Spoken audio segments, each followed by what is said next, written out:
Anda kembali bersama kami pemirsa dalam update malam.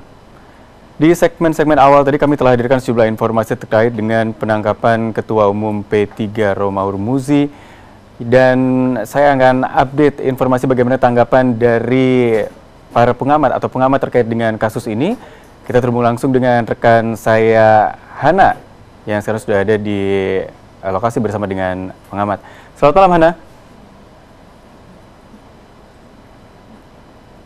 Hana, selamat malam. Selamat malam rekan Dista. Iya Hana, silakan untuk bisa memberikan update laporan Anda. Oke, baik.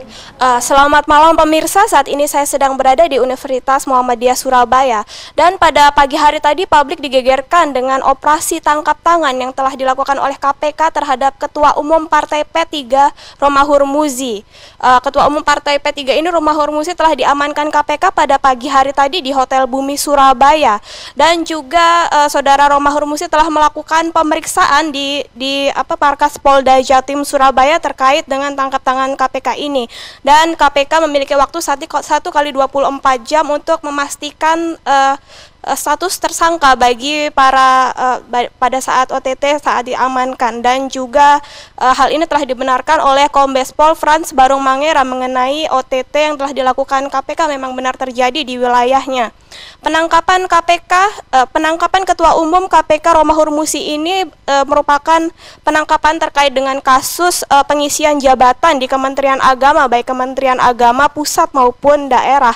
Dan juga saat ini Romahur Muzi telah dibawa oleh KPK ke Bandara Juanda Surabaya untuk diterbangkan ke Jakarta dalam rangka untuk menjalani pemeriksaan lanjutan di kantor KPK Jakarta. Dan untuk membahas lebih lanjut mengenai operasi tangkap tangan KPK, saat ini di samping saya sudah ada narasumber langsung, yaitu Bapak Satria Unggul Wicaksana selaku Ketua Pusat Studi Anti Korupsi Demokrasi Universitas Muhammadiyah Surabaya. Selamat malam Bapak, apa kabar? Malam, baik. Bapak, mengenai operasi tangkap tangan yang dilakukan KPK terhadap Ketua Umum Partai P3, bagaimana tanggapan Bapak? Ya, ini kalau menurut pandangan kami sebagai pusat studi, ada dua sudut pandang yang kemudian menjadi keprihatinan kita. Yang pertama, mendekati kontestasi pemilu, jelas ini kemudian mengganggu suasana batin dari pemilih, di mana Romahur Muzi sebagai representatif Partai Islam yang sebenarnya menjunjung tinggi nilai-nilai moral, nilai-nilai anti korupsi, justru menghadapi tantangan yang cukup serius. Yang kedua, kita ingin menyoroti dalam aspek hukum bahwa kemudian praktek jual beli jabatan yang dialamatkan oleh Romahur Muzi dalam praktek OTT yang ditangkap tadi pagi itu justru menjadi presiden buruk, catatan panjang dalam konteks pemberantasan korupsi di bidang pencegahan atau di bidang jual beli jabatan. Kita tahu sendiri bahwa jual beli jabatan ini menjadi lingkaran setan yang tidak pernah kunjung selesai. Bahkan kasus terakhir Bupati Cirebon itu justru menjadi presiden buruk. Dan kenapa kemudian Romahur Muzi mengulangi kembali dalam konteks ini? Maka sebenarnya kami berharap agar ada komitmen yang tinggi dari berbagai macam elit, khususnya aparat penegak hukum, khususnya kita juga memperkuat KPK dalam langkah dan agenda strategi pemberantasan korupsi di Indonesia, khususnya terkait dengan lelang jabatan. Sebelumnya juga pernah terjadi kasus yang mirip yang menimpa Ketua Umum P3, yaitu Surya Dharma Ali pada sekitar tahun 2014. Bagaimana menurut Bapak? Ya, kasus Surya Dharma Ali ini hampir sama, hampir mirip-mirip motifnya dengan yang terjadi Romahur Muzi saat ini. Kondisinya sama-sama apesnya, di mana Surya Dharma Ali pada tahun 2014 yang lalu terkena korupsi dana haji, itu juga mendekati kontestasi pemilu. Pada saat yang sama Surya Dharma Ali turun dari jabatan Kementerian Agama. Ini yang bedanya bahwa Romahur Muzi saat ini memang belum menjabati jabatan publik ya, tetapi kita tahu afiliasi politik dari P3 itu mendukung presiden incumbent saat ini, yaitu Presiden Jokowi. Maka kami sebagai pusat studi memandang bahwa perlu sikap dari Presiden Jokowi untuk dalam dua hal terkait dengan menyikapi kasus Romahur Muzi ini. Yang pertama, menunjukkan sikap netralitas terkait dengan posisi Presiden Jokowi dalam kasus Romi ini, karena sikap netralitas ini menunjukkan posisi Jokowi mendukung supremasi hukum yang ditegakkan. Yang kedua adalah mendukung KPK dalam rangka dan strategi agenda pemberantasan korupsi. Kita tahu ancaman dan ancaman sangat kuat dialamatkan ke KPK hari ini. KPK perlu didukung, KPK perlu dikuatkan dalam rangka agar kemudian kasus-kasus serupa ini dapat ditindak dengan tegas dan tidak luput dari jerat hukum.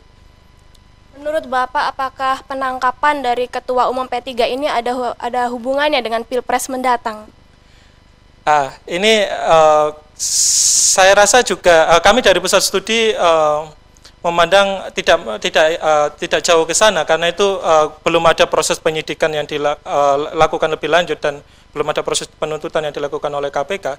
Tapi yang jelas ini kalau berpengaruh pasti ya, berpengaruh dalam konteks ini pasti berpengaruh terhadap tim 01 dan pendukungnya, karena ini terkait dengan citra dan lain sebagainya. Maka apalagi ini juga didukung dengan fakta bahwa Presiden Jokowi sampai saat ini juga masih menjadi presiden.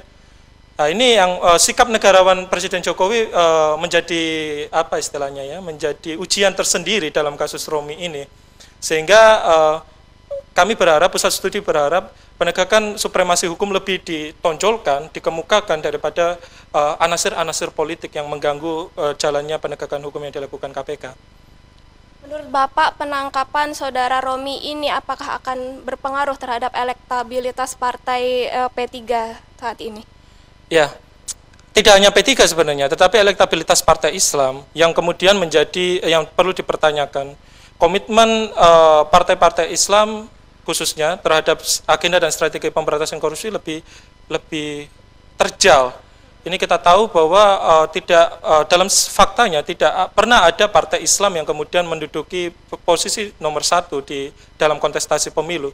Pun halnya ini didukung dengan fakta yang riset pusat lakukan di beberapa bulan yang lalu, yang menyatakan bahwa partai P3 khususnya ini menduduki posisi yang terancam untuk meraih suara ambang batas di pemilu 2019.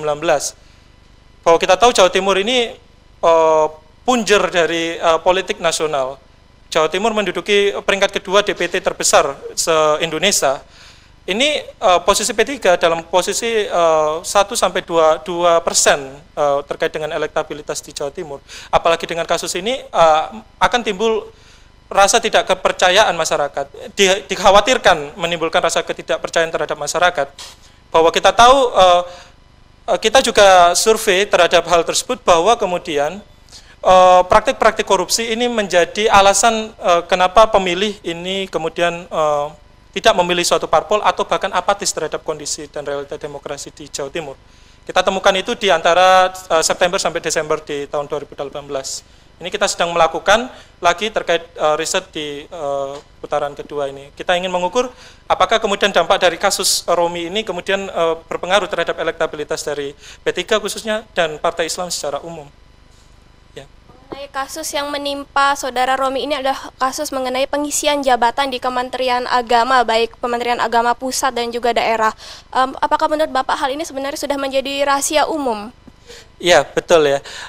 Bahwa proses promosi mutasi yang dilakukan di jabatan kementerian, inspektorat, dan bahkan di pemerintahan daerah ini justru menjadi ancaman yang serius. Artinya dalam konteks ini Komisi ASN sebagai mandatori yang diberikan berdasarkan Undang-Undang ASN ini perlu menunjukkan fungsi dan kewenangannya. Bahwa praktek-praktek jual beli jabatan ini masih bahkan menjadi rahasia umum seperti yang Mbak bilang tadi.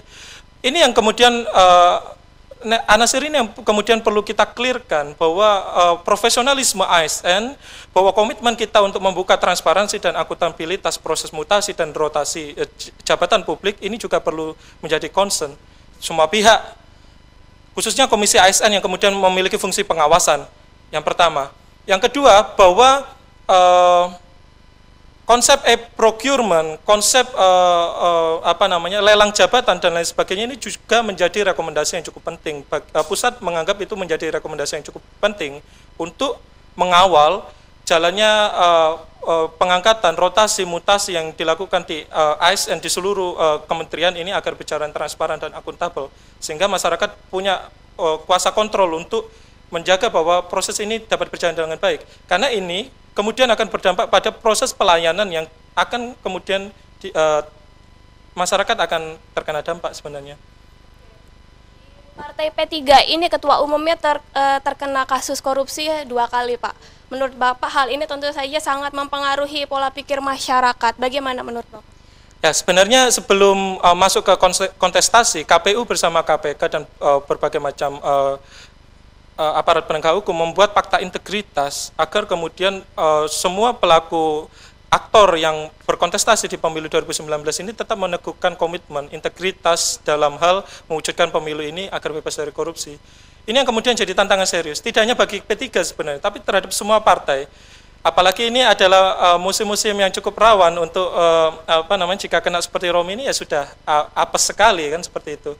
Maka integritas ini yang perlu diutamakan sebenarnya. Agenda-agenda komitmen strategi itu tidak hanya menjadi lip service, tetapi menjadi kekuatan yang itu dibuktikan dari dirinya sendiri. Salah satu hal yang perlu diukur untuk mengukur, untuk mengukur komitmen caleg itu yang paling mudah adalah melaporkan LHKPN, melaporkan harta kekayaan, melaporkan aliran dana kampanye, melaporkan berbagai macam sumber-sumber dana keuangan yang bertujuan agar ini loh masyarakat disuguhkan adanya pertarungan yang sehat.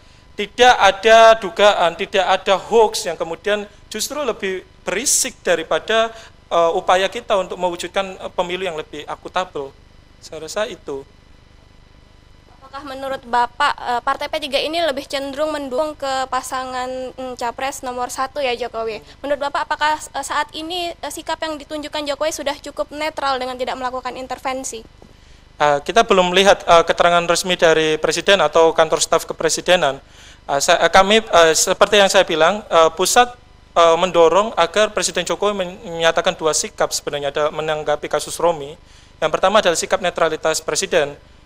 Yang kedua mendukung agenda pemberantasan korupsi yang dilakukan oleh KPK. Artinya tidak ada yang punya impunitas terhadap praktek korupsi, baik waktu kampanye, masa kampanye atau setelah itu. Dan KPK lah yang bisa mempunyai kewenangan itu. Penguatan KPK sebagai lembaga yang paling dipercaya publik ini perlu dikuatkan sehingga tidak ada serangan balik yang dilakukan oleh orang-orang yang tersinggung atau justru dalam tanda kutip masih belum diungkap kasusnya di permukaan seperti itu. Menurut Bapak apakah kinerja KPK di era kepemimpinan Jokowi ini cukup baik dan cukup terarah begitu, Pak?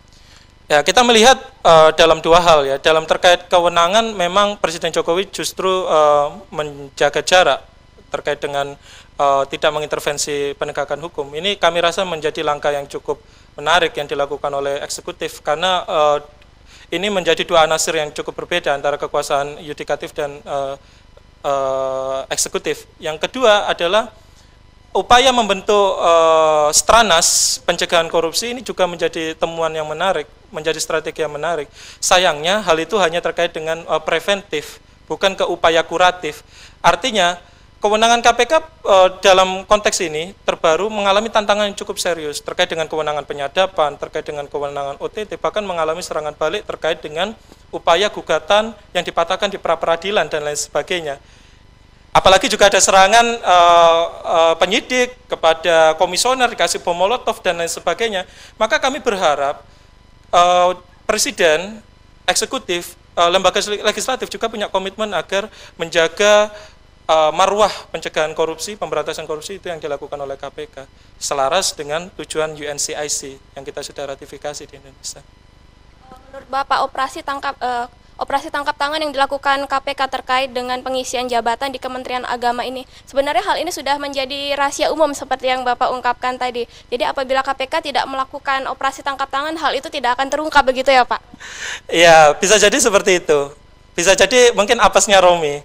Ya, ini yang kemudian perlu proses-proses preventif dan preemptif ini perlu ditekankan kepada berbagai macam lembaga penegak hukum, leading sektor pemberantasan korupsi. Kejaksaan juga punya komitmen, kepolisian seharusnya juga punya komitmen. Mereka punya upaya pengawasan dan pencegahan dan lain sebagainya. Maka sebelum hal itu terjadi, sebelum presiden buruk Romi ini kemudian terjadi ke aktor-aktor politik lain, seharusnya perlu ada strategi dan rencana aksi agar proses rotasi dan mutasi ASN ini dapat berjalan dengan transparan dan akuntabel. Transparan lah, misalkan kalau butuh dana berapa untuk masuk ke eselon 3 ya harus diungkapkan dan itu harus ada dasar hukumnya kan seperti itu. Nah, tinggalkan nanti itu diformalkan seperti apa di dalam aturan hukumnya. Jangan bermain belakang seperti ini yang kemudian akan menghasilkan ASN-ASN yang justru tidak profesional dan bahkan disinyalir akan berdampak kepada maladministrasi yang seperti itu.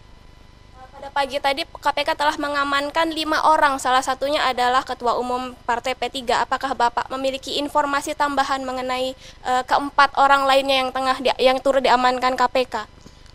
Sejauh ini belum, tapi beberapa data menunjukkan bahwa ada caleg yang juga ikut serta Romi dalam yang ditangkap OTT oleh KPK. Ini justru menimbulkan keprihatinan. Nah, kita tinggal tunggu proses selanjutnya yang disampaikan keterangan resmi KPK agar berita ini tidak simpang siur dan kita tetap menjaga praduga tak bersalah itu sendiri. Terima kasih banyak Bapak atas semua informasinya. Ya pemirsa, itulah tadi wawancara singkat saya dengan Bapak Satria Unggul Wicaksana selaku Ketua Pusat Studi Anti Korupsi dan Demokrasi Universitas Muhammadiyah Surabaya mengenai operasi tangkap tangan yang dilakukan KPK terhadap Ketua Umum Partai P3 Romaur Muzi atau Romi. Dan sekian reportase langsung dari saya dan kembali ke studio rekan Dista. Baik, terima kasih untuk rekan Anda yang sudah memberikan reportasenya langsung dari Universitas Muhammadiyah Surabaya. Tetaplah bersama kami pemirsa, update malam akan kembali dengan sejumlah informasi menarik lainnya sesaat lagi.